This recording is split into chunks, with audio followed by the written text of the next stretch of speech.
sense. So recall this and keep this in mind. Okay, let X be a random variable for which it's very clear, and the proofs are self-contained. And most of the time I have made it a point to make my PPTs presentation self-contained. Where necessary, I give an explanation so that you don't have to go back and refer to any statistics books. You have to remember, as I said in the prerequisite, please recall your basic +2 mathematics, simple differentiation calculus by integration, integration by parts, and integration by substitution. These are the basic things that you may need. So let X be a random variable, or the MGF is M1. That we are defining another random variable, y equal to ax plus b. A and b are given constants. What will be the MGF of y? So the MGF of y is M2t is E bt M1 ET. So I have shown it. It's very simple. Go through it.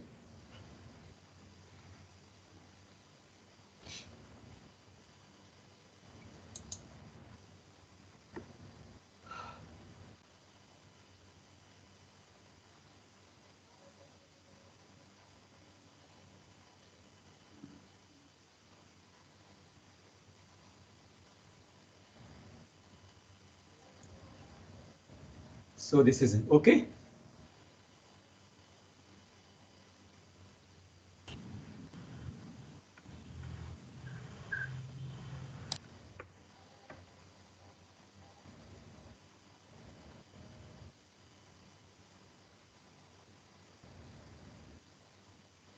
So I'm going to the next property.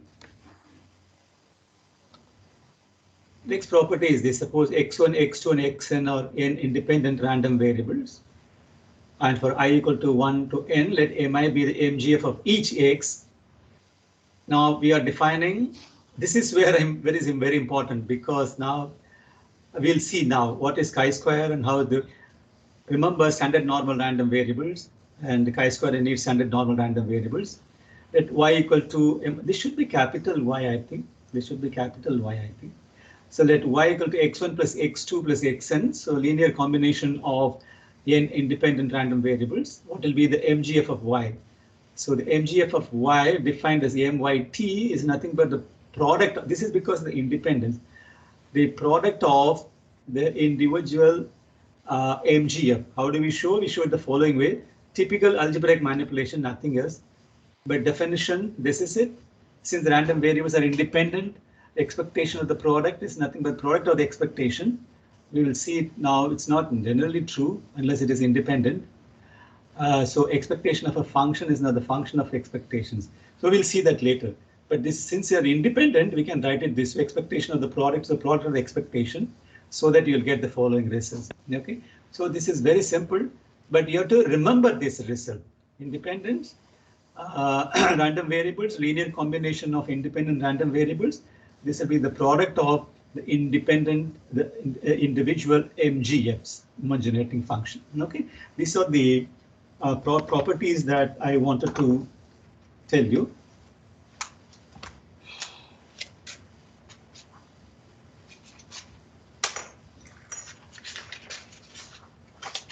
Okay, we have had enough of random variables. To recall, we defined a random variable as a function, actually a real valued function. So random variables can be of two types: discrete and continuous random variables. Discrete random variables we have defined, and we have defined an important concept called moment generating function. Now we'll see some distribution or discrete distributions, some very important distributions. In this, we will see the binomial distribution in some detail. And I'll also introduce geometric distribution, which is nothing but a special case of binomial distribution. And I'll also introduce the Poisson distribution. The geometric distribution and Poisson distributions, I'm introducing more with the intention of explaining some concepts to you later on. And I have to tell you here that these two distributions, including binomial, these three distributions are used heavily. Hello?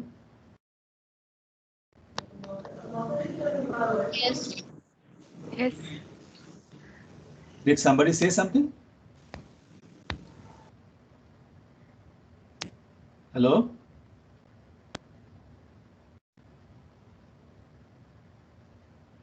I hope you can hear me. Yes, sir, we are here. Yes, Yes, sir. sir, you're audible. Okay. So I was talking about the distributions, and the distributions like binomial, geometric, and Poisson distribution are very often used in basically financial econometrics. So I will say the areas or the portions where these two distributions are used. Okay, but in econometrics, rather macroeconometrics, the distribution that is, Sir, yeah. sorry for interrupting. Sir, your voice is breaking. Sir, you're sorry for interrupting. Your voice is breaking a lot. So I I don't know can't what to do. understand what you said last. I don't know what to do now. Is it I'll the let. Your case voice with is clear everyone? to. Is it the case with everyone? I can Yes, hear sir. you I perfectly. could hear you No, properly, no, so I maybe can hear you confirm I or also. also try can. to join again, maybe. Yeah, the You can try joining once again. That's all Yeah, you so have to now yeah, do. onwards, if I'm anyone is joining. facing any issues, just exit the meeting and just join back. If that's the still case, then we can talk about it. How about that?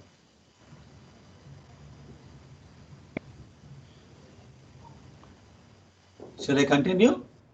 Yes, Sir, sir. I had a doubt Yes, from sir, previous slide. please. Yeah. What is the doubt? So the previous slide. Previous slide. Okay. With this one? No, sir. This one? Yes, here shouldn't it be e to the power b2 bt into m1 ax? E to the power dt m1 ax. Why should it be? So moment m1 is the moment of x now, sir. So if moment of ax should be e to the power expectation of e to the power atx. I'm just substituting for y.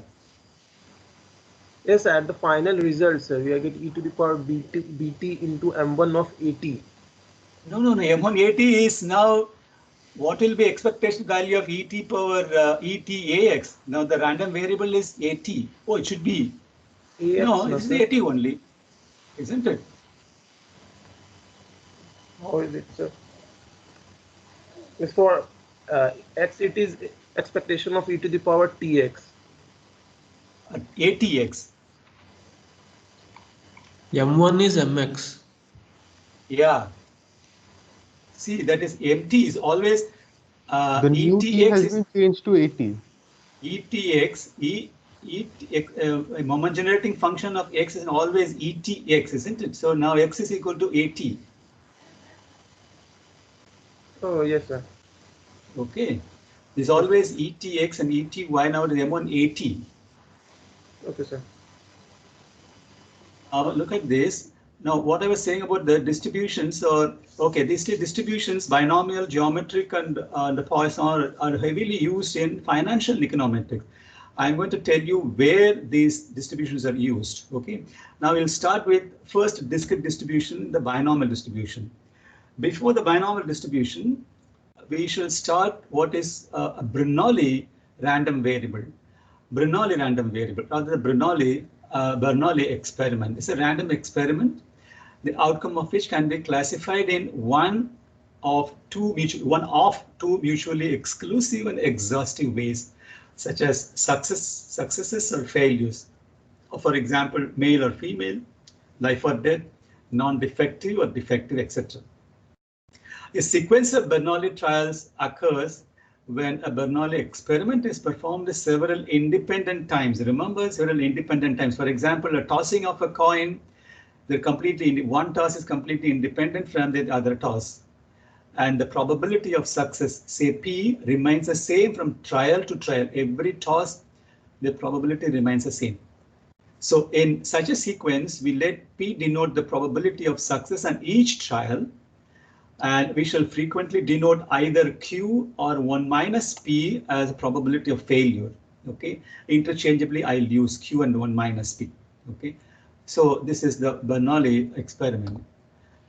Let X be a random variable associated with a Bernoulli trial, defining it as follows. X is equal to success equal to 1 and a failure is equal to 0. So success has been converted to a random variable. It has been measured as 1 and X failure measured as 0. So this is exactly what is as a function. So the two outcomes, success and failure, are denoted by 1 and 0 respectively, has been measured. Okay. So the PMF of X can be written as 1 minus P for X is equal to 0 because it's a failure. P for X is equal to 1. This is not written this way. This PMF is always written as the following next one. P power X into 1 minus P power 1 minus X. X is equal to 0, 1. This is the PMF that is universally known, not the first one. So how was this arrived? This is the first one. We say that X has a Bernoulli distribution. So remember this. P power X into 1 minus P power 1 minus X, or P power X Q power 1 minus X. X is equal to 0 and 1. Suppose we buy 5 lottery tickets, and also suppose that generally 20% are winners, so 0.2.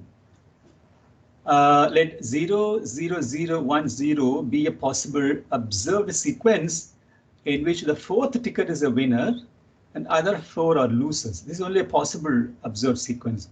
Assuming independence among winning and losing tickets, we observe that the probability of this outcome, that is 1 win in 5 choices, in 5 lottery tickets, is this way. 0.2 into 0.8 power 4 is exactly a P power X into 1 minus P power 1 minus X. This is how you evaluate the probability in a Bernoulli sequence. Okay.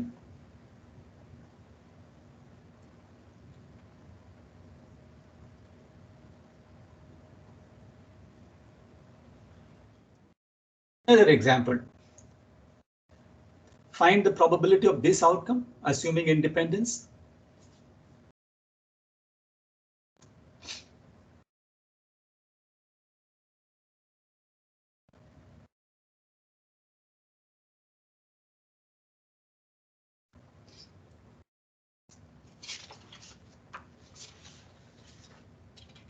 .8 whole cube into 0.2 square. Yes, sir. That one.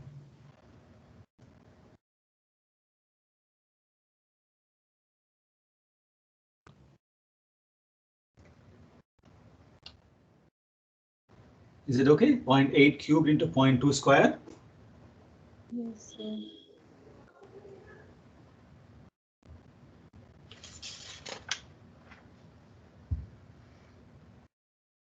Okay. Now it's time to introduce the binomial now. Okay. Expected value of X is the same thing because it is a discrete random variable. The probability attached to the value it takes, that's equal to P. The variance of X is PQ. Remember this, remember this. PQ. I'm going to need this later on when I'm going to discuss a result called Kramer-Rao lower bound. Okay, much later. It's called Rao-Kramer lower bound. The students must have heard of this Kramer-Rao lower bound. I may need all these results, so please remember. So the mean of a Bernoulli random variable is P. The variance is PQ. Okay. Okay. In a sequence of Bernoulli trials, we are often interested in the number of successes and not the actual order of their occurrences. This leads to binomial distribution. Suppose we let random variable X equal the number of observed successes in n Bernoulli trials. Then possible values of X are 0, no success, 1, 2, n successes. All n could be successes. And the random variable X will have a discrete distribution. If X successes occur where X is equal to 0, 1 to n, then n could be n minus X failures occur. Oh, this n should be different. N minus X failures occur. Okay. The number of ways of selecting X positions for the X successes in N trials this is the famous binomial coefficients. You must have definitely come across this. So nx equal to n factorial by x factorial into n minus x factorial. The numbers nx are frequently called binomial coefficients. When it suits me, I'll use the right hand side. When it doesn't suit me, I'll use the left hand side to denote the binomial coefficients. Okay. Now, since the trials are independent and since the probabilities of successes and failure on each trial are p and q equal to 1 minus p, the probability of each of these ways is p power x into 1 minus p n minus x. N is the number of trials. So what is the PMF? The PMF of x is nothing but the sum of the probabilities of the nx mutually exclusive events. Remember the same, we are throughout following the PMF of x is nothing but number of x's into the probability of occurring. For x is equal to 0, 1 to n is 0 otherwise. In statistics, the 0 otherwise is completely skipped by many authors, but you have to be very careful and you have to mention it is 0 otherwise. So it has been drilled into my head. It can be it can take any value. So I have to specifically mention it is 0 otherwise. Even if I've skipped in some places, you add it. So this is the PMF of a binomial distribution. See, these probabilities are called binomial probabilities. The random variable x is said to have a binomial distribution. In other words, the discrete distribution represented by fx above is called the binomial distribution with parameters n and p.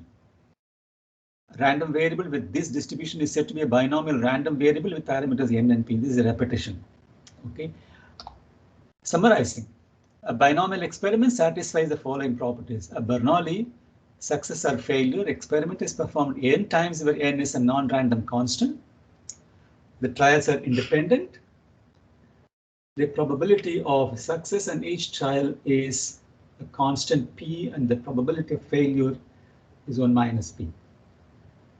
The random variable x equals the number of successes in n trials. In n Bernoulli trials, the probability of successes denoted p. The number of successes follows a binomial distribution parameter n and p. This is a summarization. It's n Bernoulli trials with probability denoted p and failure 1 minus p equal to q. The number of successes follows a binomial distribution with parameters n and p. Okay, it's always denoted this way. Binomial distribution is denoted by the symbol b n p. The constant n and p are called the parameters of the binomial distribution. They correspond to the number n of the independent trials and the probability of p success at each trial. Okay, remember this b n p. N is the number of trials and p is the probability of success in each trial. Suppose we say the distribution of x equal to b12 1 by 4, we mean that x is the number of successes in a random sample of 12 from a Bernoulli distribution with probability 1 by 4 in each trial. So in the lottery ticket example, with 20% winning tickets, let me go back to the lottery ticket example. This is the lottery ticket example.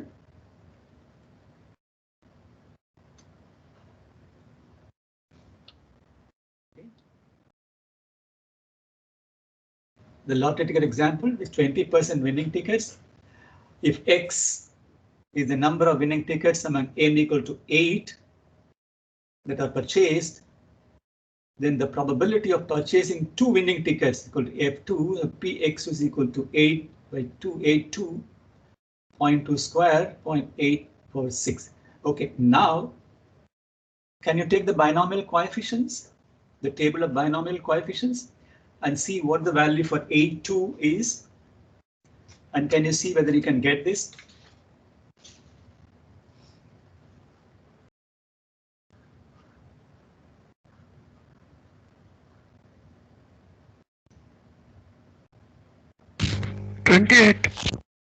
So 28. 28. Okay, so what will be the value? The value should be 0.2936. So this is the probability.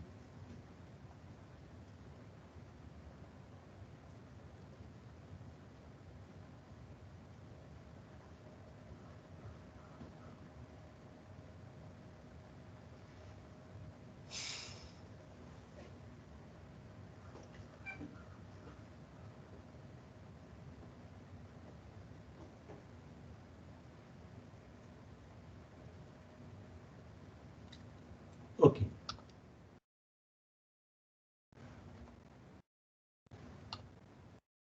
In the seeds germination example, the number of seeds that germinate in 10 independent trials is B10, and the probability of success is 0.8 in each trial. That is fx equal to 10x, 0.8 power x into 0.2 power 10 minus x, x equal to 0, 1 to 10. So in particular, suppose you are interested in probability of x less than or equal to 8. I don't know why this example came now. Probability of x less than or equal to 8 is nothing but 1 minus p x equal to 9 minus p x is equal to 10. So this is how you calculate the probability. One could similarly compute p x equal to less than or equal to 6 to be this way, 0.1209. Here is where you may need the probability, the binomial coefficient table, because 10, 6 is impossible to calculate.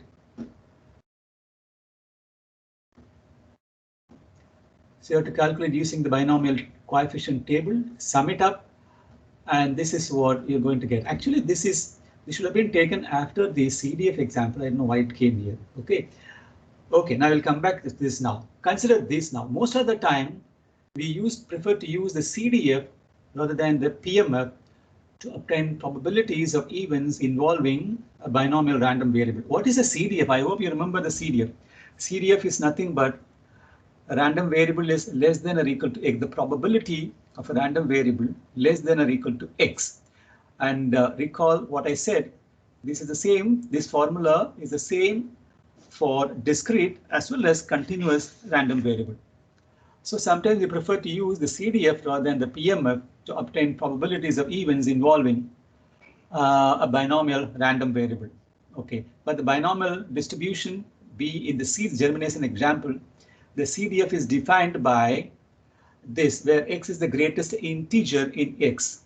X can take only integer values. This is the CDF given by 10y, 0, 8, y, 10.10 minus y.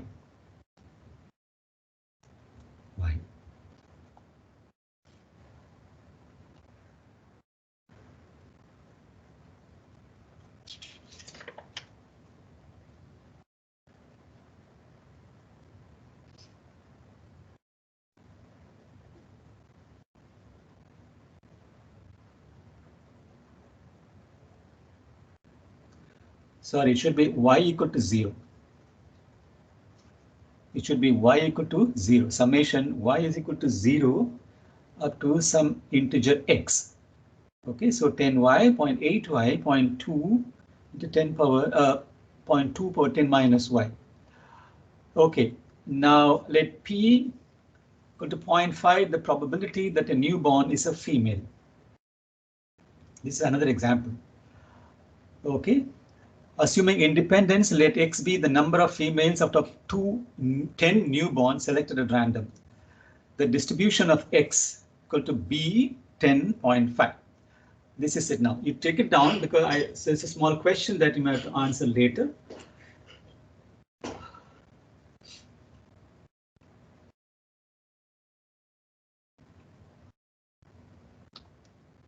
From the table and binomial distribution, the probability of 5 or fewer females, take the table and binomial distribution and check if this is okay, if this is correct.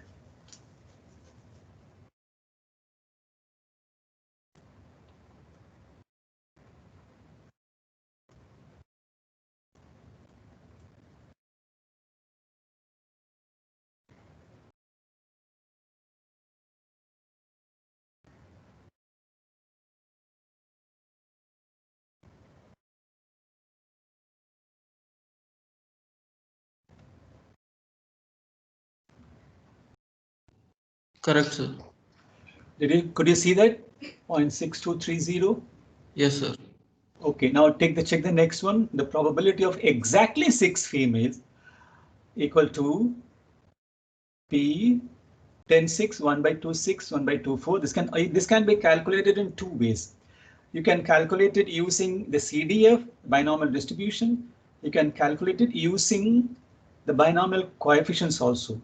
I have now first used the binomial distribution. The probability of exactly 6 is equal to probability of exactly 6 minus 5, probability that x less than or equal to 6 minus the probability x less than or equal to 5. That gives me 0.2051. Okay, so since px is equal to 8281, 0.8281. Now you show me how you can calculate it using the binomial coefficients table. You have to only tell me what 10, 6 is.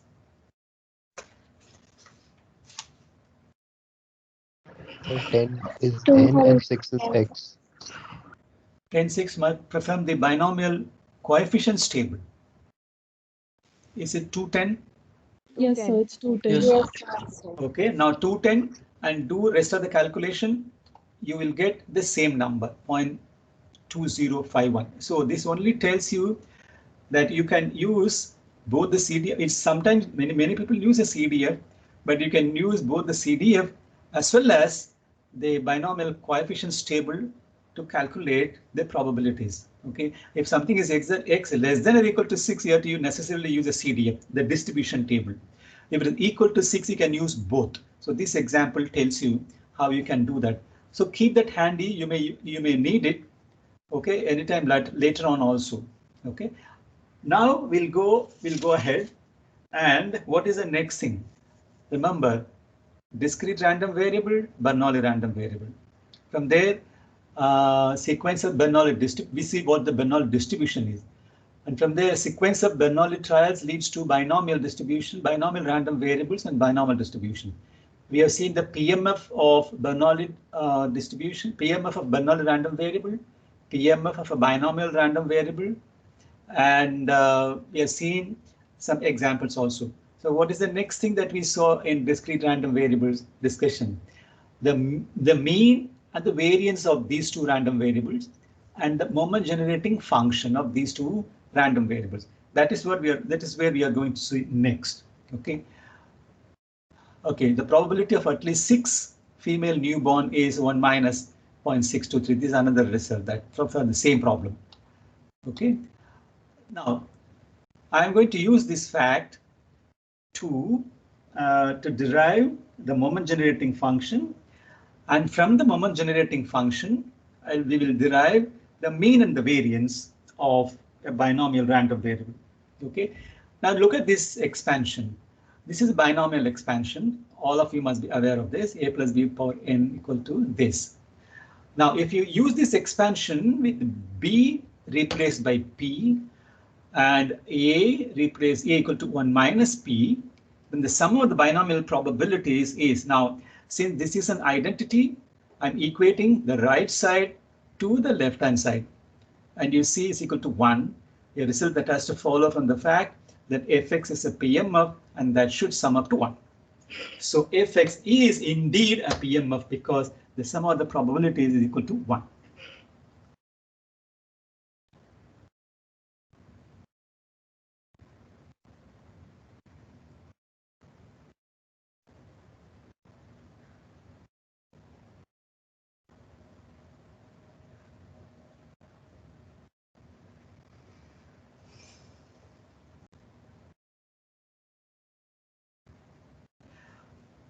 We are going to use this result, the same expansion that I'm telling you, binomial expansion, to derive now next the MGF and then the mean and the variance. Okay, tell me, what will be the MGF of a binomial random variable?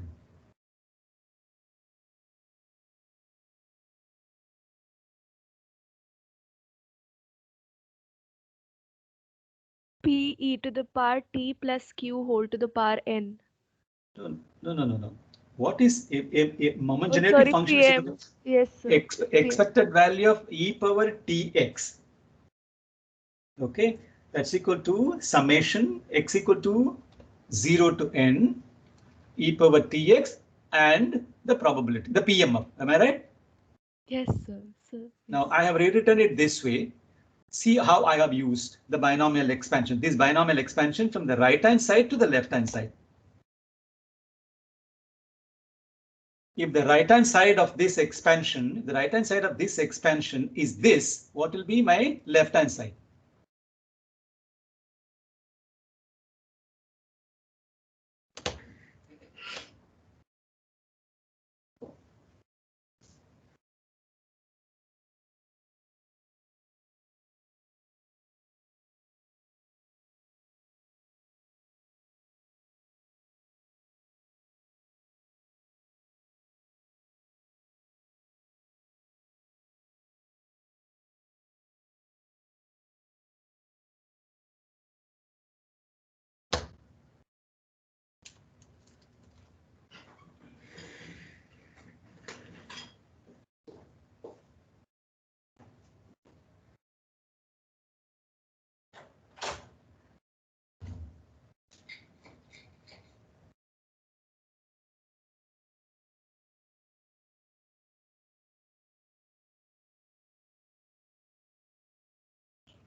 Okay, now you have the results in front of you.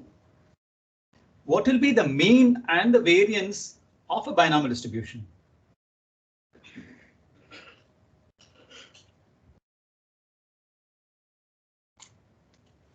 Go back to your MGF notes. M0 will be the mean. M prime 0 is equal to the mean, which is NP, and M double prime 0 is expectation of x square. So n into n minus 1 into Okay, yeah, right. What will be the variance? NPQ, NP into 1 minus P. Correct, NP into 1 minus P. Okay, so this is exactly what I'm going to say. The mean and the variance of a binomial distribution are NP and NPQ, or NP into 1 minus P. Again, remember these results. Okay.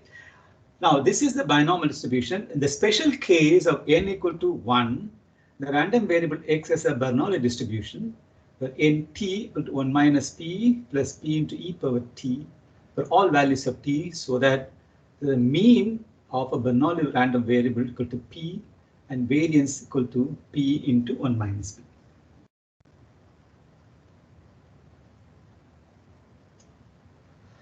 Let's see a simple example.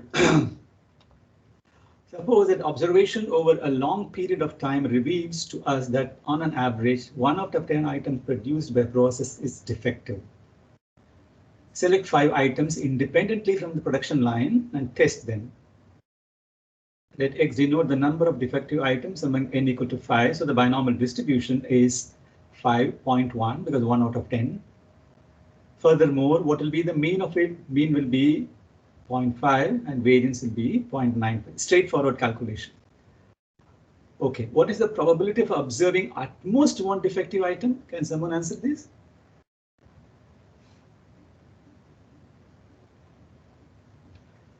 At most.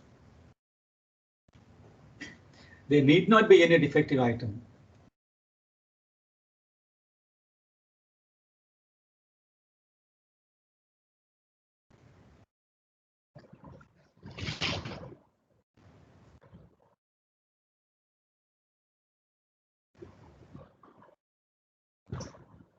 So 6 into 0.1 to the power 5. What do you have to calculate? Probability of X is equals to 0 plus probability of X is equals to 1. correct. So probability of X less than or equal to 1 is the word that you have to calculate. Yes, sir. Because it is only at most. So what will be the right We'll answer? use CDF. You have to use? CDF.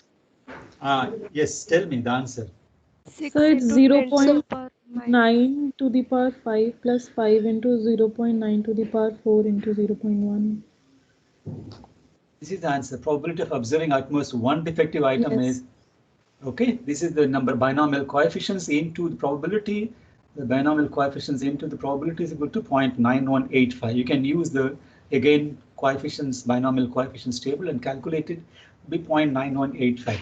I don't have the answer. Suppose I change the question into, suppose I change the question, what is the probability of observing at least one defective item? You try this, okay? At least one defective item. 1 minus px equal to 0. Yes. Okay, okay. This is something I don't know how useful it will be in economics, but since we have come across this distribution, let me introduce this distribution also. What is a negative binomial distribution? This is very interesting. So there could be situations when we observe a sequence of independent Bernoulli trials until exactly R successes occur, where R is a fixed positive integer. Remember, this is an example. We want to see whether an equipment has to be replaced, and we see it bogs down this many number of times within a stipulated time. We are going to replace it. So this is an example. While monitoring the piece of equipment to see when it needs maintenance, we might let it run until it produces a fixed number of errors and then repair it. If within a specified time it is expected to fail 6 times, but it fail only 2 times, you're not going to repair it or not going to replace it. So a number of failures until a fixed number of successes as a distribution in the family of negative binomial distribution. The number of failures, this is different. Number of, because our intention is to check the number of failures. So the number of failures until a fixed number of successes is a distribution in the family of negative binomial distribution. Definition, interpretation. This is it. It's quite. Sir, can you please go to the last slide and hold on for a minute?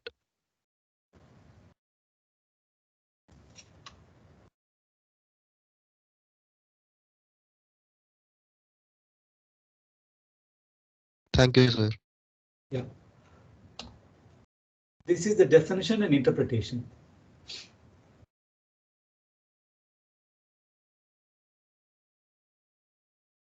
Everything follows our discussion on the binomial distribution. Rest is sheer simple adjustment only, nothing else.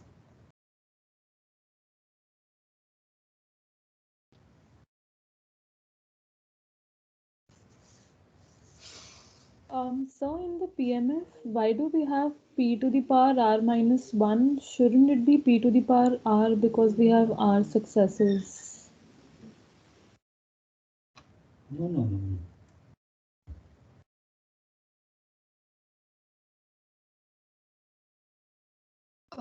Sir, may I interrupt? Hello? Hello? Yeah. I can clarify that for Gunika. Even I had the same confusion. Gunika, it's in the later part of the, like the last pointer, it says p to the power r. The above one is just the multiplication. Yeah. Yes, got it. Thank you.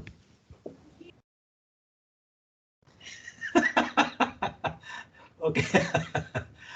Some adjustments. Yes, exactly r minus 1 success in the first x minus 1. Okay, first x minus 1 trials and the probability p of a success on the rth trials and the probability p of a success on the rth. What is this? Okay, there's a repetition. The probability p of a success on the rth trial.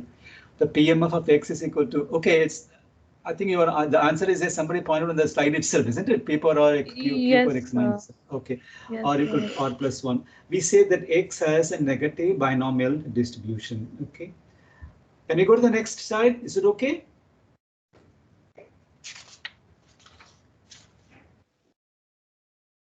Okay. I'll send this to you. You go through it.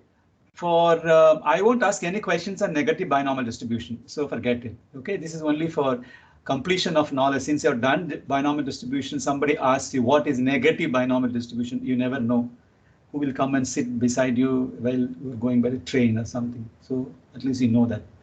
Okay, now this I won't be using, but I'll be using this geometric distribution, which we have come across before.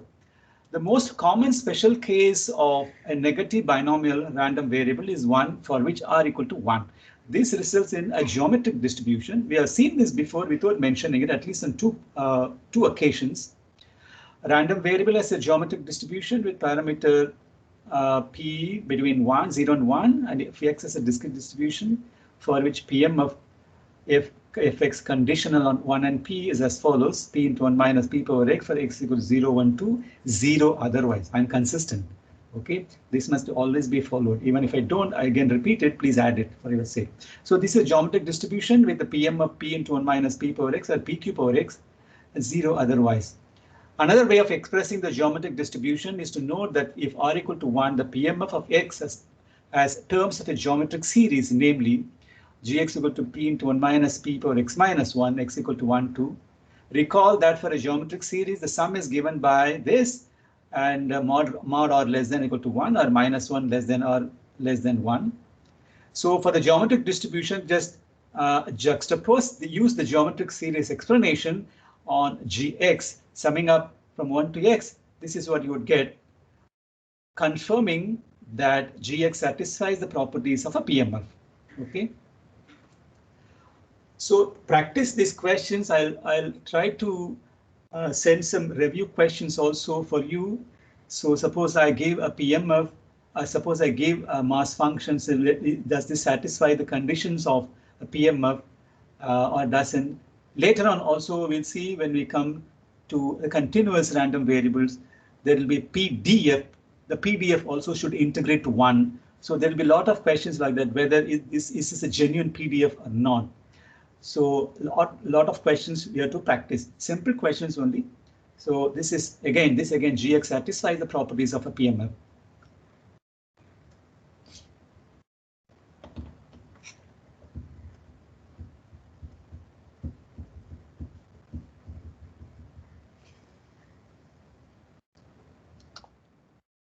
For this, from the sum of a geometric series, you also note that when k is an integer, the probability x is greater than k is this.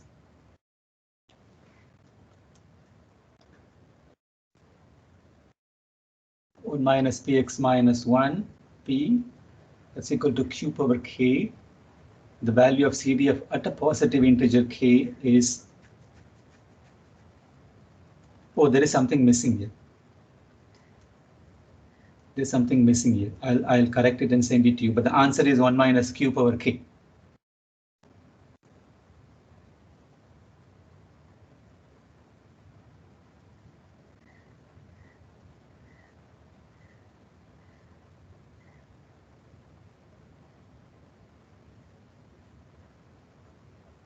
The lost expression, there is something missing. I'll correct it and send it to you. Checking the eye color down. Okay.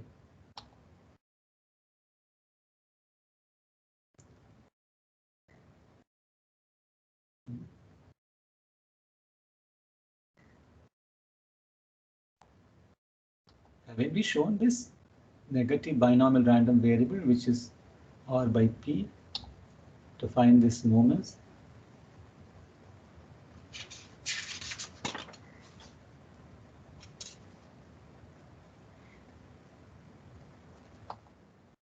The mean and the variance of a negative binomial random variable, which are respectively r by p and in particular, if r is equal to 1, it's a geometric distribution, px 1 by p and sigma square 1 minus p by p square. Okay. This I can ask you to do it, but this is very complicated. I mean, this is messy algebra.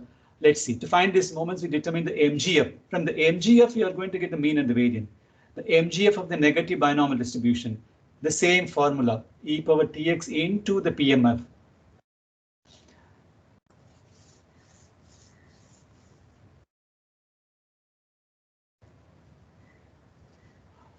Okay. Now, what will be m prime t and m double prime t? And from there, what will be the mean and the variance?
Should I show?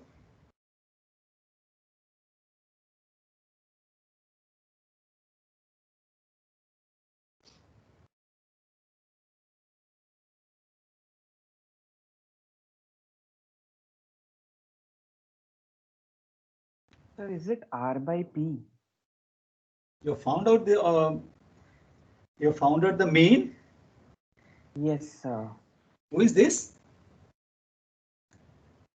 Sir Manas. Okay, you're right. You're right. What the variance? So the variance should be R1 minus P upon P square. R into. So 1 minus P. Acha, okay. Yes. Look at this. Hello, guys. If this is difficult, it is messy, not difficult. It's like definitely messy. So m prime t is equal to this, m double prime t is equal to this. From here, you can find the variance, the mean and the variance.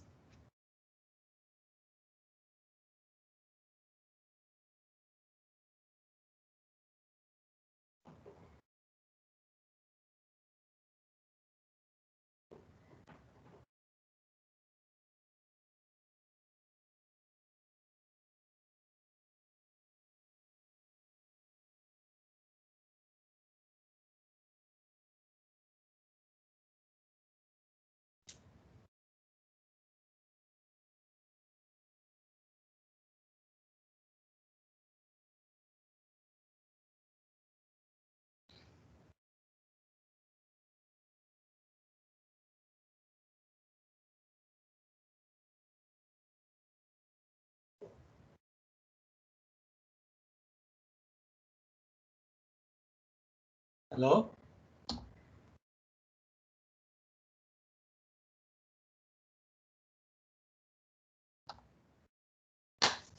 Hello, is the class there? Yes, sir. Okay. Now I think people may be wondering why we are evaluating it at 0. Okay. I don't know whether I said this particular point. Why we are evaluating it 0, m prime 0, m double prime 0. There is a theorem in I did say and also told somebody the connection between the rth moment and the central moment, right? I don't know if such student is there. This is the theorem. Recall the observation here where it can be shown that for a random variable x, MGF is finite for all values of t in some open interval around the point t equal to 0. This is a very technical issue. I don't want to prove it, but the result that you have to understand is the following 2 points. For each integer r greater than 0, the rth moment of x, expected value of x power r is finite and equals the rth derivative mrt at t equal to 0. That is, ex power r is equal to mr0 or equal to 1 to 2. That is why, so whichever rth moment we are finding, we are just evaluating it at the derivative at t equal to 0. That explains why we are evaluating at 0. So we get the rth moment from there, the mean and the variance. Okay, so this is the reason why we're evaluating it at 0 all the time. Suddenly it struck me if I told you this or not. Okay, accordingly, m prime 0 equal to rp inverse. So m double prime 0 is equal to this. Hence we have somebody pointed out mu is equal to r by p and the sigma square or the variance equal to r into 1 minus p by p square. Okay, this is all simple algebraic adjustment which you can easily verify.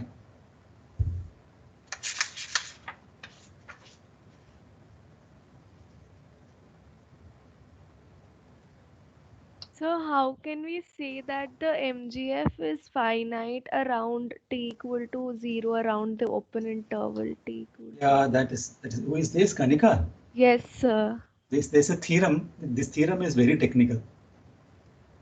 Okay, I have to show that continuity at all the points. Sir, if we just expand and then expand the derivative and put t equal to 0, that gives us the expectation. Is that what you're talking about? That no, you are just expanding. Don't you think that is a sort of bulldozer method? Yeah, It but there is still a does theorem that not prove that MGF is finite around t yeah, equal to 0. that there is a theorem that says that. There's a theorem that says that. Let me skip that theorem because we need not get into those technicalities here for our class. This is not. I tried doing that last time, and people were so angry. So you I'm give the proof to us, sir, those who are interested.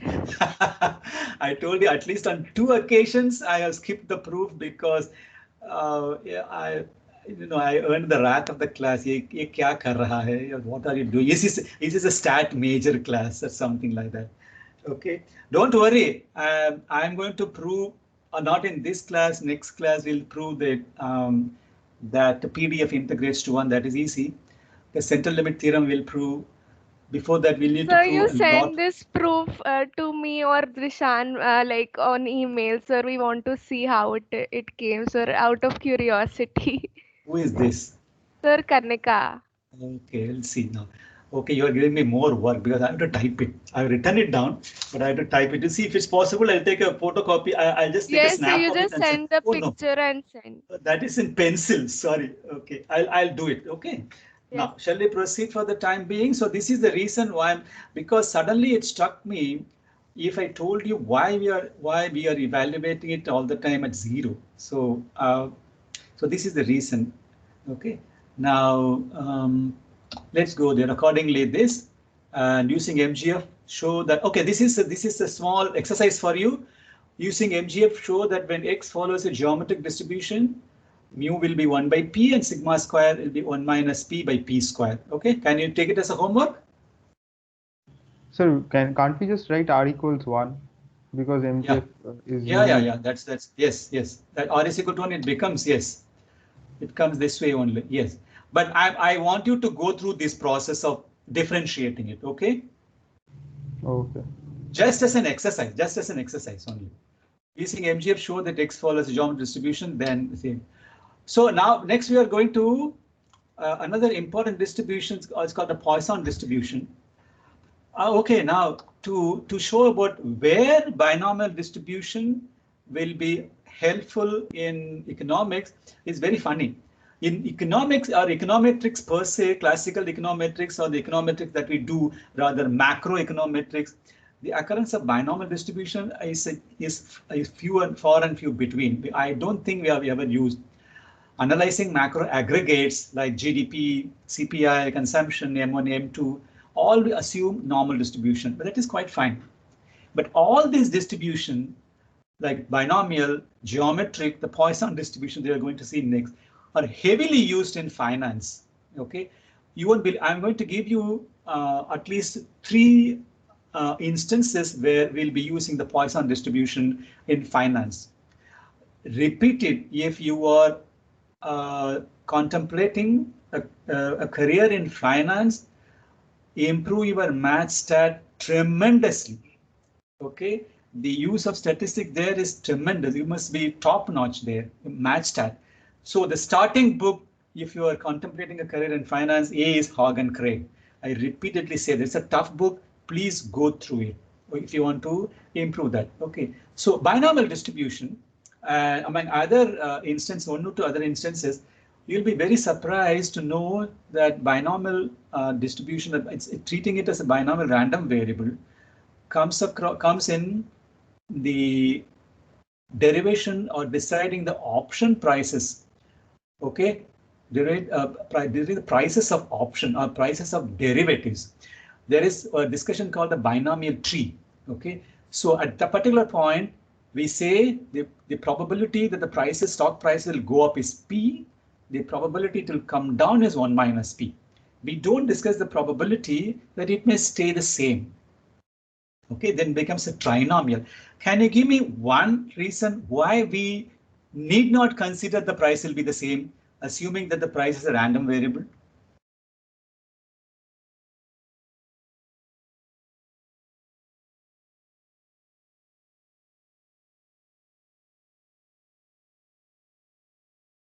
Sir, maybe because the stock market is very volatile, so it will move a bit So it is easily. very, very rare that the prices are the same. No, this is intuitive reason. Okay, the intuitive reason stock prices will be the same very rarely between two periods t and t plus 1. But straight from a random variable, what is the probability that two random variables will be the same?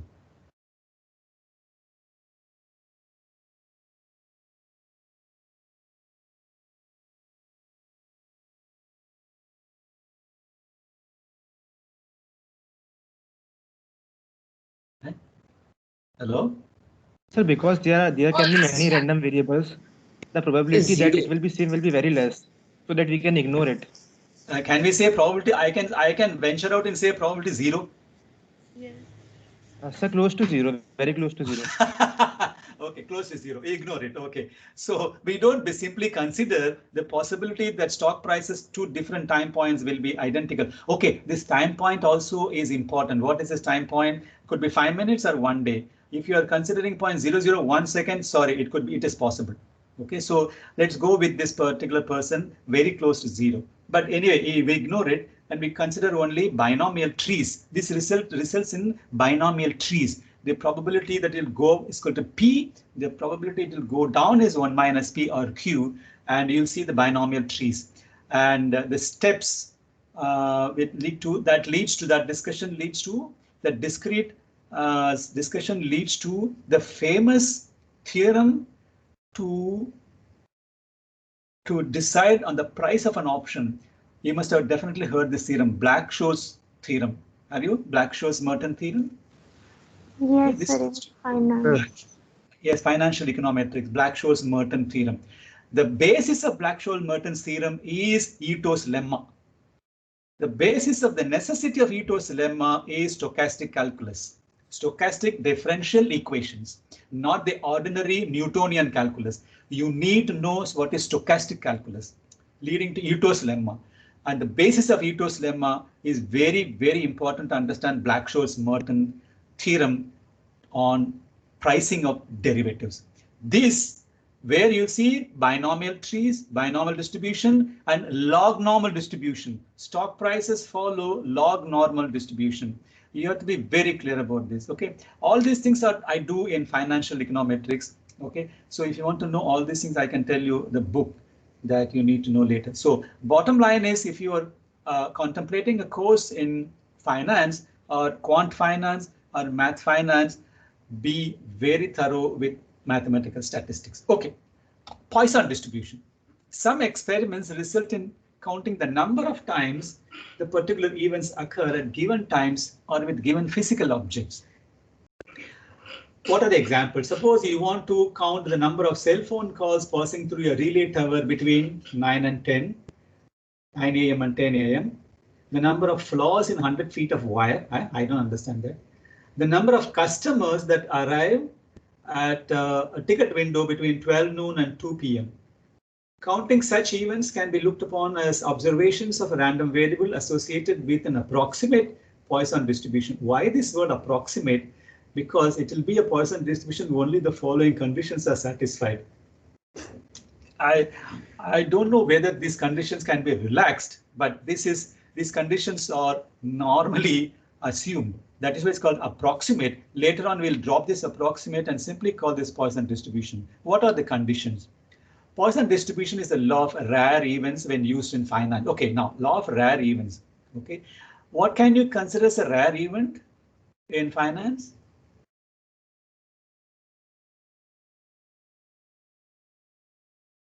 Stock prices staying same. Yes, sir, that would Stock prices collapsing, stock prices collapsing. Okay, this we call extreme value theory in finance, EVT, extreme value theory. You won't believe extreme value theory leads to distributions you must have never heard of in your life.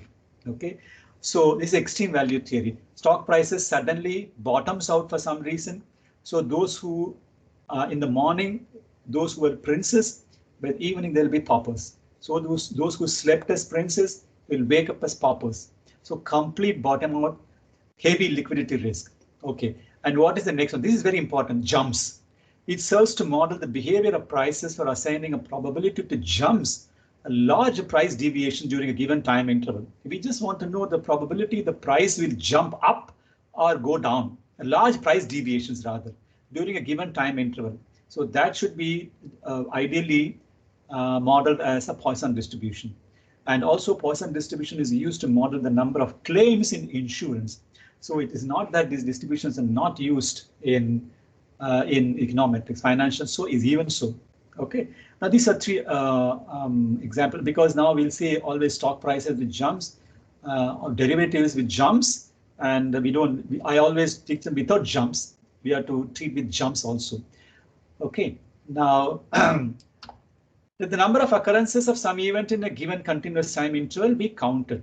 These are the reasons why we call it approximate Poisson process with parameter lambda equal to lambda greater than 0 if the following conditions are satisfied.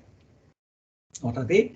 The numbers of occurrences in non-overlapping subintervals are independent. Okay, 9 to 10, 10 to 11, 11 to 12. These are the occurrences are completely independent, which we can probably agree with, because take the number of customers coming early in the morning is completely different from the number of customers coming during lunchtime. But I don't know whether there'll be correlation between the number of customers coming during lunchtime across time. Don't you think so? There'll be heavily dependent, or there should be some correlation. Okay, within this times interval, the complete non-overlapping subintervals are independent. Okay, the probability of exactly one occurrence, these two are slightly difficult to reconcile with. In a sufficiently short subinterval of length h is approximately lambda h, that's just fine. But the probability of two or more occurrences in a sufficiently short subinterval is essentially 0. Short subinterval 9 to 9.5, 9 to 9.5 to 9.10. Or yeah, these two, if you take it as a very short subinterval, the probability of two or more occurrences in a sufficiently short subinterval is essentially 0. These things are sort of unwritten thing when you are discussing Poisson distribution. Okay, whether I'm not aware of any distribution where these things, Poisson distribution, where these conditions are relaxed. Okay, we can drop approximately and simply say Poisson process. We say that the random variable x is a Poisson distribution if its PMF is of the form. Take it down and keep it ready. I may need it much later when I'm going to discuss the Kramer-Rao-Lower bound. Okay, Poisson distribution is its PMF of the form lambda x e power minus lambda x factorial for x equal to 0, 1, 2. Otherwise, it is okay. Does this sum up to 1? Yes, I have to go satisfy the properties of Maclaurin series expansion. Okay, that is very simple. Okay, I don't know. Should I give you the Maclaurin series expansion, Taylor series expansion, everything? Are people aware of this?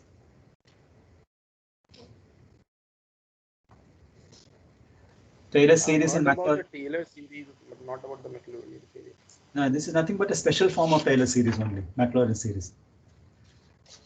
Okay, so I'll send you a short note on that along with the PPT. Is it okay? Yes, sir. Yes. Okay. That's once you have the Maclaurin series, then it's simple substitution. It can be 1. Okay. To discover the exact role of the parameter lambda greater than 0, let us find some of the characteristics of the Poisson distribution.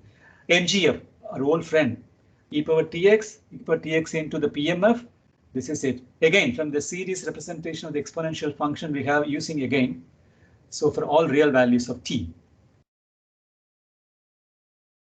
I'm again using the Maclaurin series for expanding lambda e power tx going from 0 to infinity. Okay. M prime t equal to this, M double prime t equal to this. The values of the mean and the variance of x are respectively mu and lambda. So what is the important result that you get from the last bullet point? The mean and variance is same for Poisson distribution. Mean and variance are the same for Poisson distribution. Somebody asked about the Cauchy distribution the other day. Who is that? I did. Okay, the Cauchy distribution, the MGF is not defined. Remember? Yes, so the mean is undefined. It goes to infinity. MGF is, mean is undefined, so MGF is also generally said is undefined. Can you say that? Yes, sir. Okay, for the Poisson distribution, this is one result, mean and variance are the same and is equal to the parameter lambda. Okay, now these are all standard stuff which you can always go through. Here, recall the variance decomposition that I'm using to killer effect. Okay, this decomposition is very important. Later on, I'm going to give you a decomposition for covariance also. Okay, EXY minus EX into EY. So that also will be using very heavily to find the covariance between X and Y. Covariance will come when I introduce another random variable, X and Y. This is all now only univariate random variable.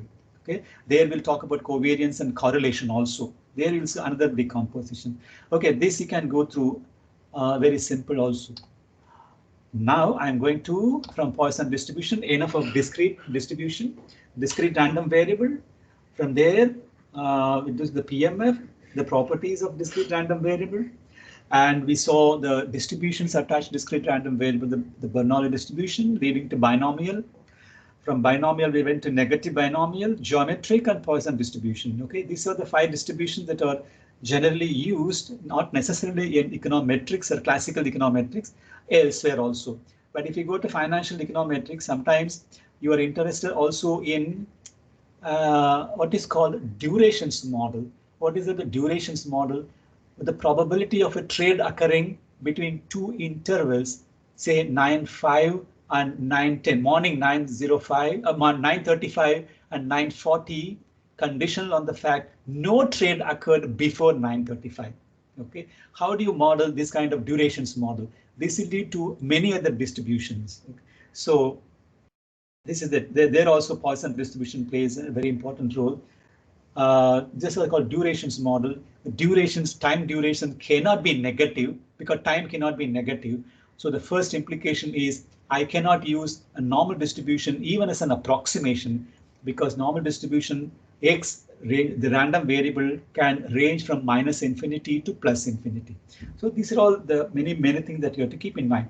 Now slowly I'm going to the discrete random variable to continuous random variable and continuous distribution. Can we go?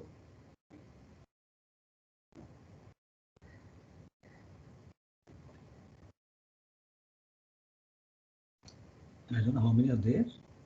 Yes, sir. Krishan, can we go? Yes, sir, we can Yes, go sir. ahead. Yes. Okay.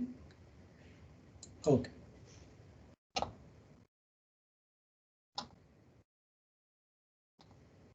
Continuous random variables, continuous distributions, random variables are the continuous type. What is the main difference between a discrete random variable and a continuous random variable? The first thing is random variables can assume every value in an interval, bounded or unbounded. Okay, between a small interval as 1 to 1.05, it can assume all values, and hence the name continuous. Okay, so if a random variable is associated with it a function f, such that the integral of f over each interval gives the probability that x is in that interval, then we call f the probability density function of x, and we say that x has a continuous distribution. Okay, before I go, always remember your basic fundamental theorem of calculus. What is the fundamental theorem of calculus? Rather, the fundamental theorem of integral calculus.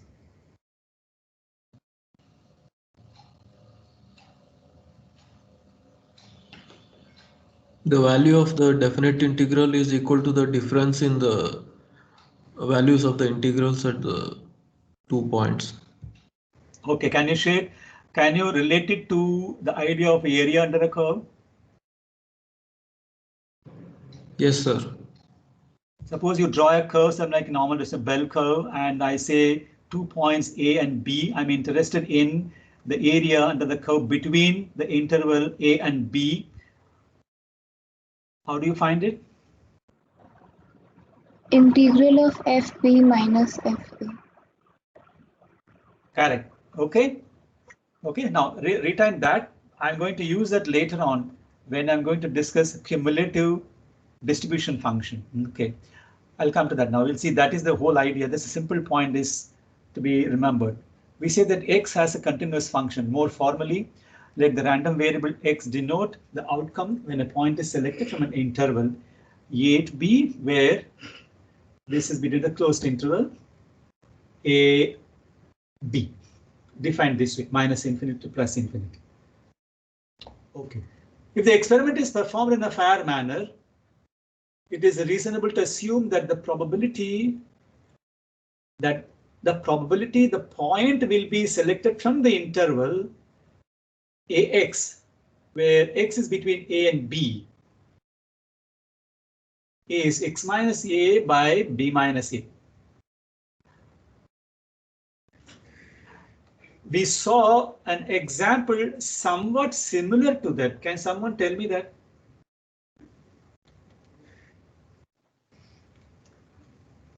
Well before, yeah.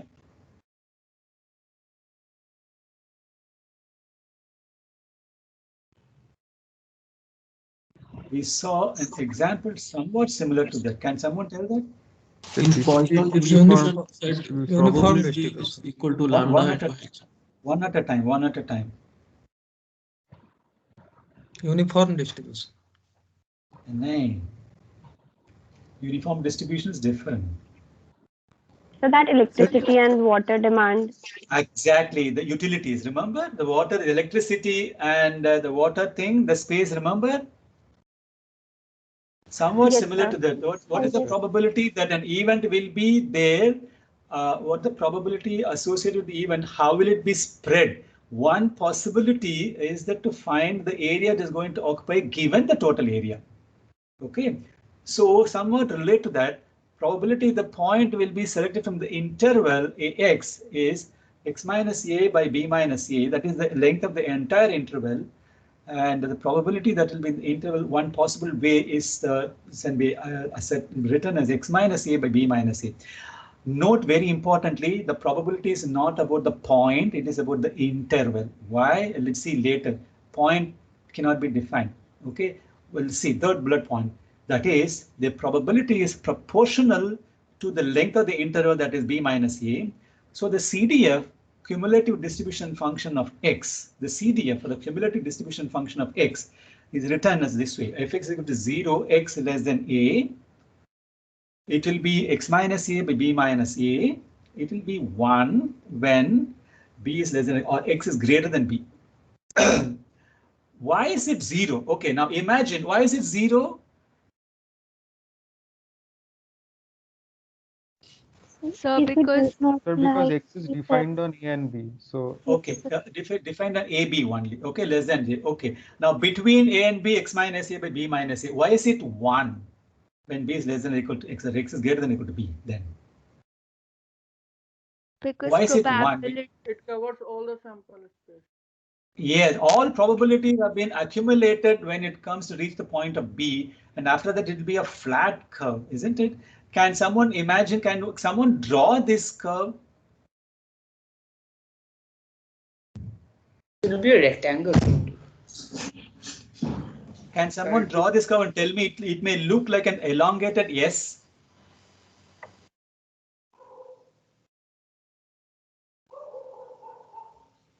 It may look like an elongated S or elongated integral.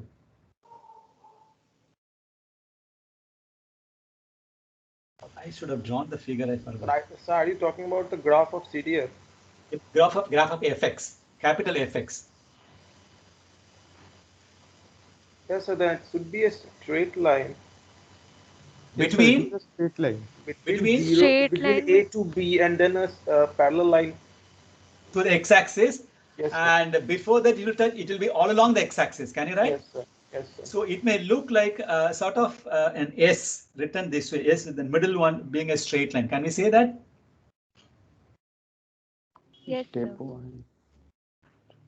The sigmoid curve, like. A sigmoid, yes. Okay. Okay. Yeah, this sort of an elongated S or elongated integral. Okay, now, okay, I should have drawn the figure, okay, which can be written as, this is very, very important, which can be written as cumulative distribution, yeah, CDF, integral minus infinity to x fy dy, where fx equal to 1 by b minus a, x between a and b. Okay, what is this fx? Very, very important results. What is this fx? Fx is nothing but f prime, small fx is nothing but capital F prime x, and we call fx the probability density function of x, and capital Fx is the cumulative distribution function of x. Okay, do not confuse between the density function and the distribution function. Remember this, f prime x, so you differentiate once the CDF, you will get the PDF fx. Note that f prime does not exist. Okay, f prime does not exist when x is equal to a, right? What will it be when x is equal to b? 1.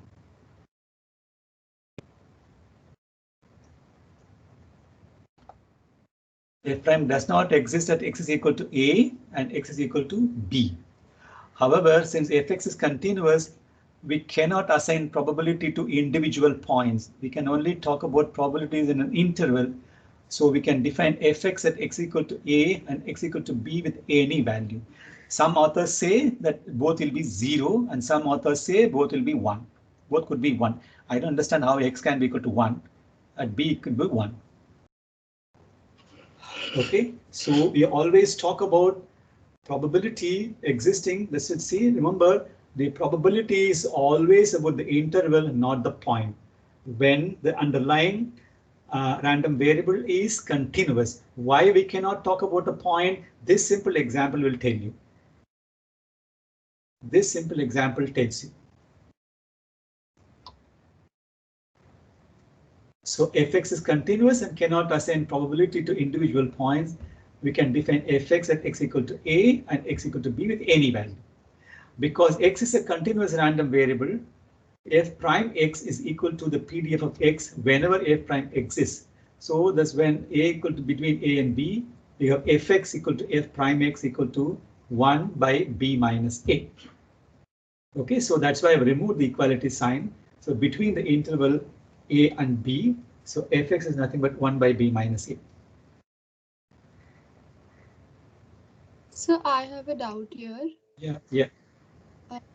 So when we say that in continuous random variables, we cannot find the point probability and we take it to be 0. But then again, we are saying here that fx equal to 1 upon b minus a. That means that x at each point is taking the values with the probability 1 upon b minus a. So remember x cannot be equal. It will always be less than. I have removed the equality sign. I removed the equality sign. It is always between an interval. Okay. And so what if the like x follows the uniform distribution? Which one? Uniform distribution. We will see. We will see. Uniform distribution also there is. I'm just coming to there. Probably not in this class. Next class. All right. Okay. So okay. Can we go to the next slide? Yes, sir.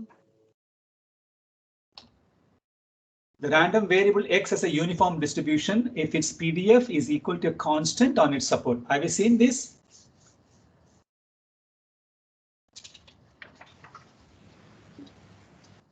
Yes, sir. Yes, sir.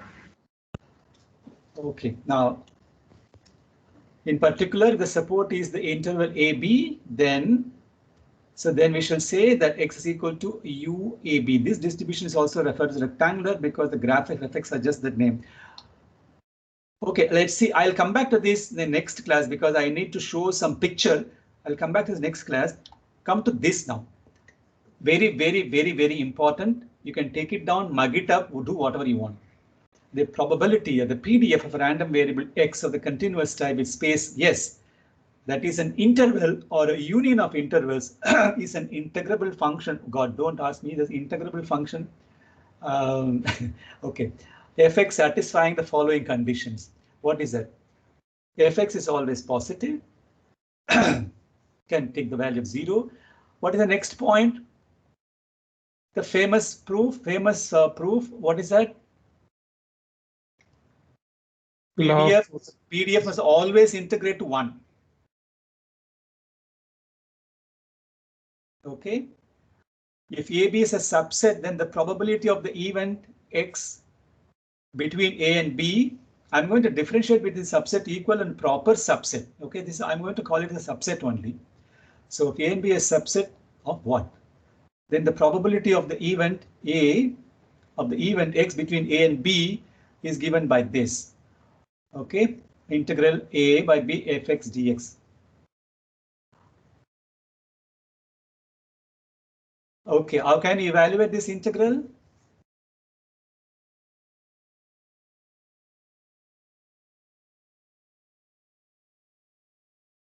By calculating the area under the curve between B and A.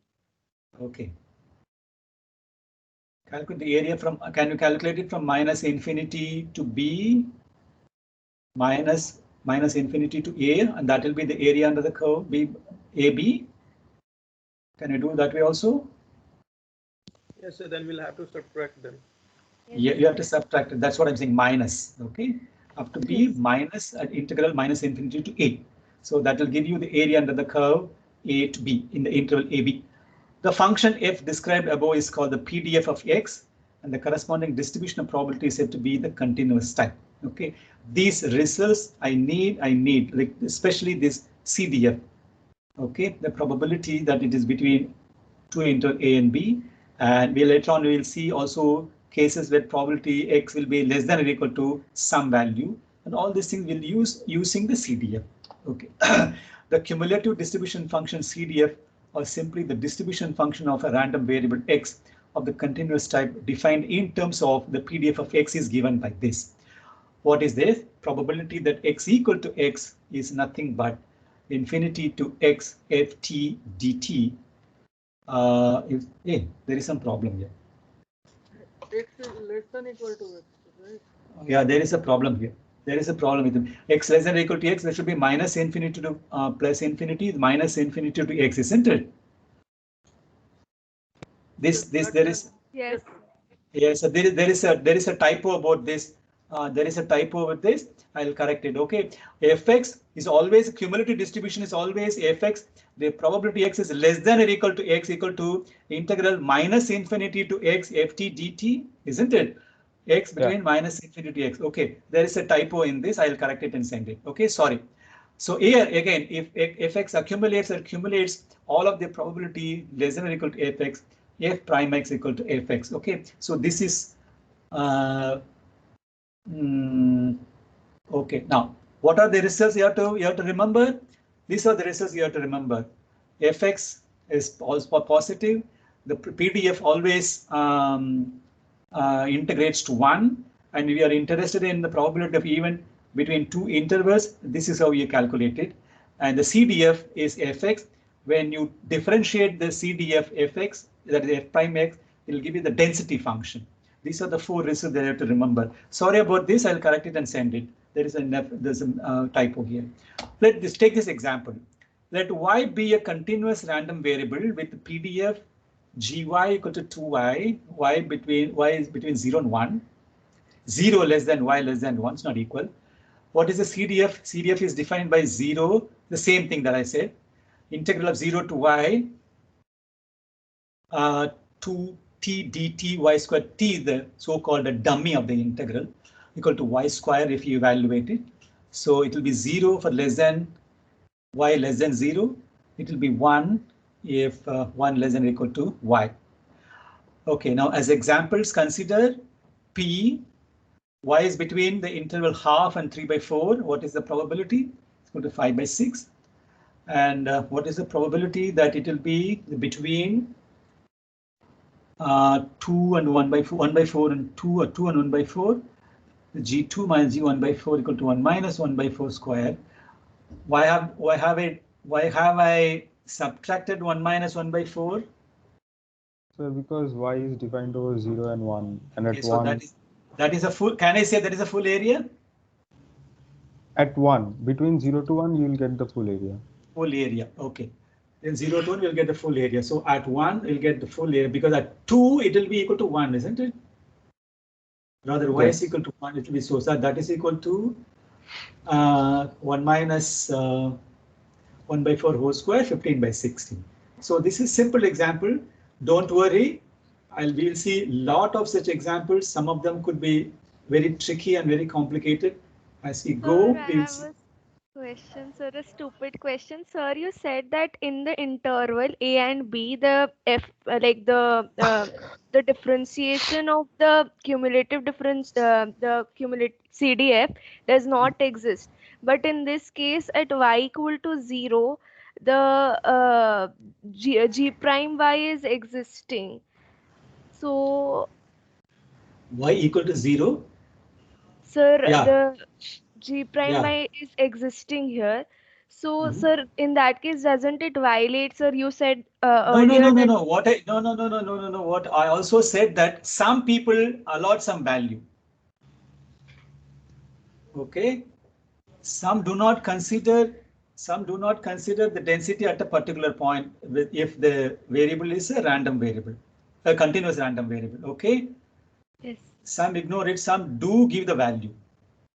I don't know why. Some ignore it, some do give value, some give arbitrary values also. Why this differentiation is there, I have no idea. Okay, sir. Okay. Hello, sir. So in statistics books also, all three are mentioned. Some say you can give arbitrary values. I don't understand what is arbitrary value. Some put it as 0, and some depute a value of 1. That also I don't understand. Okay, somebody else was there. Yes, sir. So I had a question whether PDF can take a value which is greater than 1. PDF? Yes, sir. PDF cannot. Okay, PDF can take the value. Okay, who is this? A good question. Who is this? Sir, Ami. Okay, let's see. The restriction, look at that. The PM of a discrete random is bounded by 1 because fx gives a probability, but for a continuous random variable, PDF does not have to be bounded. See, the difference between PDF can be bounded or unbounded, and integral of fx to be equal to 1. Is this question related to this point? The restriction is that the area between the PDF and x-axis must be equal to 1. So the PDF, so basically PDF is nothing but the probability. So I was asking whether PDF can take the value which is greater than 1, because in uniform distribution, if we put B equals to 1.5 and A equals to 1, then fx would be 2. So it is taking a value greater than 1, but again it's a probability. So how can we justify that? No. See, here exists between the area between the PDF and the x-axis. What I mean to say is over an interval that it must be integrate to 1. That's it.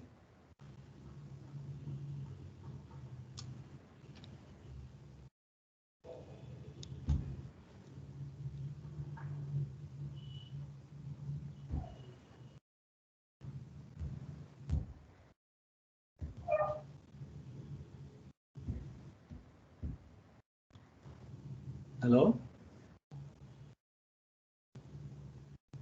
Yes, sir.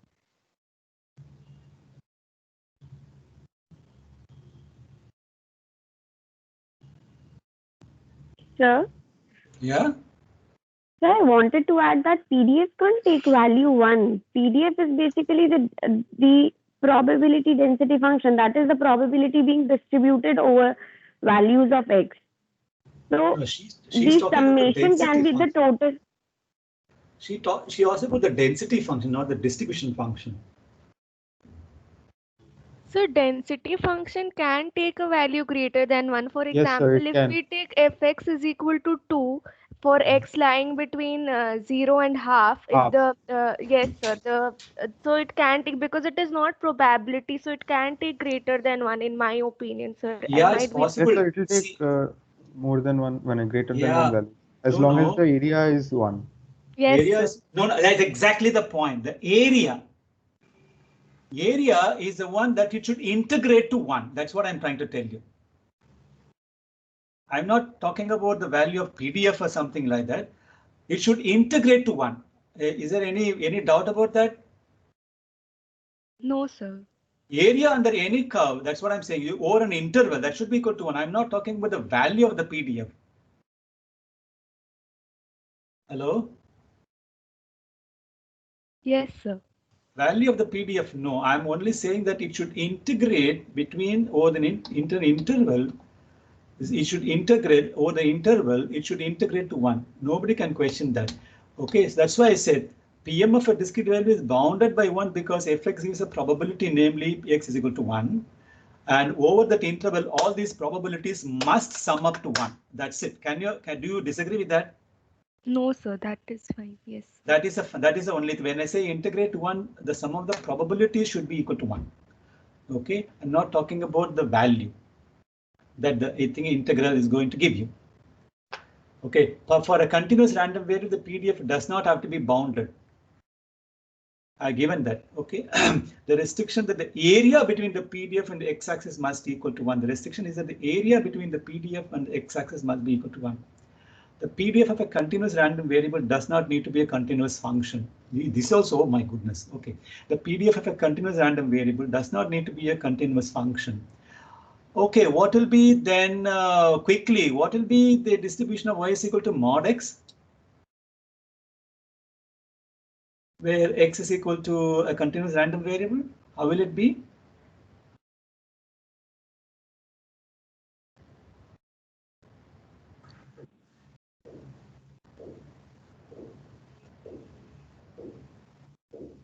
So integral fx when x is greater than 1 and minus fx. Integral. Yeah, what will happen? What will happen at the origin?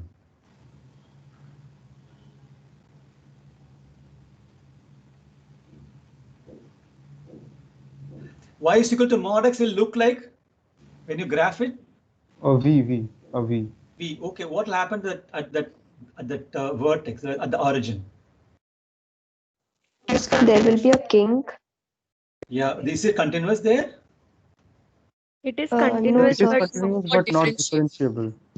Okay, that's it. Okay, this is a standard question in the interviews. Have you come across this question? No, sir. In the interviews, this is a standard question. Y is equal to mod x. Okay, but this is also asked of basic math students. Okay, the PDF of a continuous random variable does not need to be a continuous function. For example, the function half otherwise enjoys the properties of PDF distribution of the continuous type and yet has discontinuities at x is equal to 0, 1, 2, and 3. Can you check it?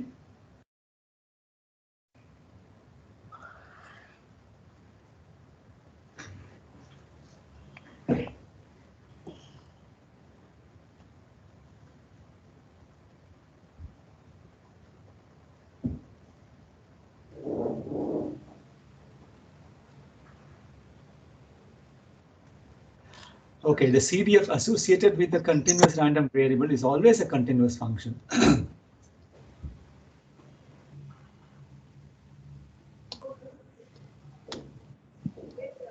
Okay. It's 11:10, 11:07. Shall we stop here and take this in the next class, uniform distribution on an interval? Yes, sir.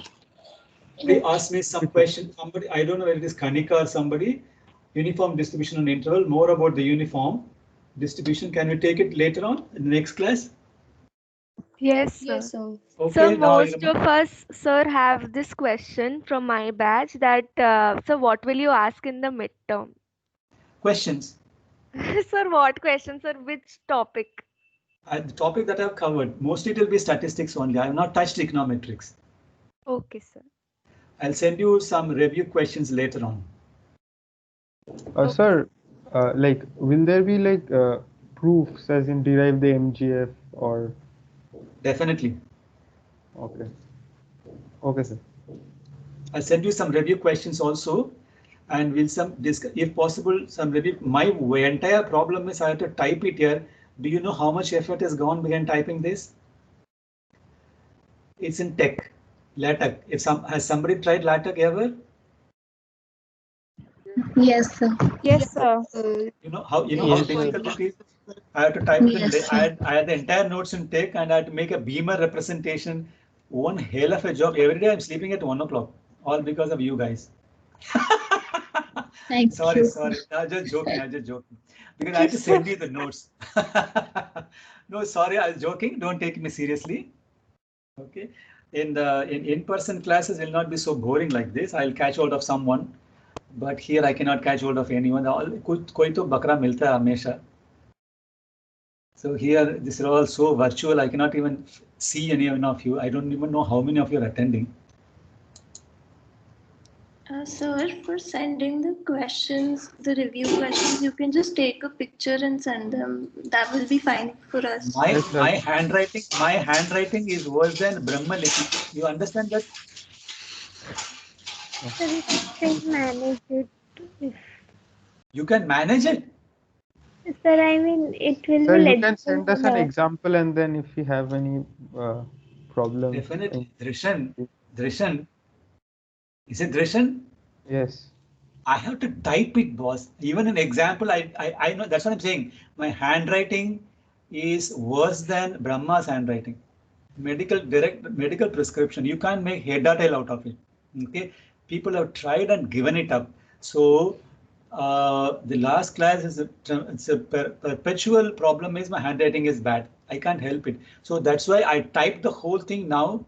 I suppose the PPTs are clear enough for you to follow. Answer me this question. Otherwise, I'll make it even clearer.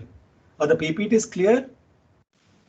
Yes, sir. Yes, sir. Yes, sir. Okay. So that's why I'm giving you PPTs. I'm just saying whatever I have typed in, whatever I would say otherwise in a physical class. Though that's why it's taking a lot of time. Okay. So what is it? Okay, I'll send you some review questions if possible. No, I'll type it and send it to you. Give me some time. What is the test? What is the next test? This next test is December. First test is December 26. Am I right? Yes, sir. Okay. Yes, Remember we have a special class at on Saturday at 9:30. Am I right? Yes, sir. You would send us an email about it.